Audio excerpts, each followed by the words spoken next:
दूसरों के बुरी बातों पर ध्यान नहीं देना चाहिए, वरना हमारा मन अशांत हो जाता है। सिर्फ अपने काम में मन लगाएं।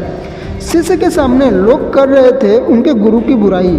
संत ने शिष्य को समझाया, हमें नकारात्मकता बातों से दूर रहना चाहिए। कई लोग हमारे पक्ष में होते हैं तो कुछ लोग हमारे विपक्ष में भी होते हैं। जो लोग विपक्ष में होते हैं वे लगातार हमारी बुराई करते हैं। हम कुछ भी करें, ऐसे लोग सिर्फ हमारे विरुद्ध गलत बातें ही प्रचारित करते हैं। ऐसे लोगों से बचना चाहिए। इस संबंध में एक लोक कथा प्रचलित है। प्रचलित कथा के अनुसार एक संत और उनका शिष्य एक गांव से दूसरे गांव लगातार यात्राएं करते थे। इस दौरान वे अलग अलग गांवों में रुकते भी थे। संत बहुत विद्वान थे। उनके प्रवचन सुनने के लिए काफ़ी लोग पहुंचते थे। एक गांव में संत अपने उपदेशों की वजह से काफ़ी प्रसिद्ध हो गए। उनके दर्शन करने के लिए दूर दूर से लोग आने लगे। ये देखकर उसी गांव का एक अन्य पुजारी परेशान हो गया।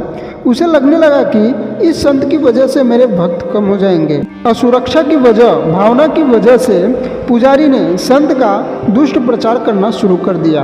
वह गांव के लोगों के सामने उस संत की बुराई करने लगा। धीरे धीरे गांव के काफ़ी लोग संत के लिए बुरी बातें करने लगे।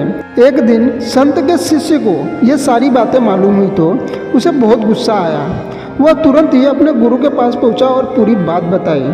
संत ने शिष्य की बातें सुनी और कहा कि हमें दूसरों की नकारात्मक बातों पर ध्यान नहीं देना चाहिए, हमें सिर्फ अपने काम में मन लगाना चाहिए। ये बातें सुनकर भी शिष्य का गुस्सा शांत नहीं हुआ।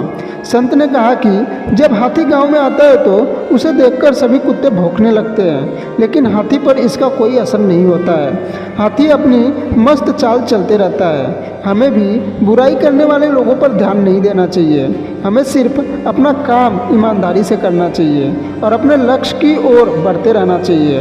हमारे अच्छे काम ही ऐसे लोगों का मुंह बंद कर सकते हैं। आशा करता हूँ कि आपको वीडियो पसंद आया रहेगा तो कमेंट करके ज़रूर बताएं और चैनल में ना हो तो चैनल को सब्सक्राइब कर लें और बेल आइकन को प्रेस करके ऑल पे क्लिक कर लें।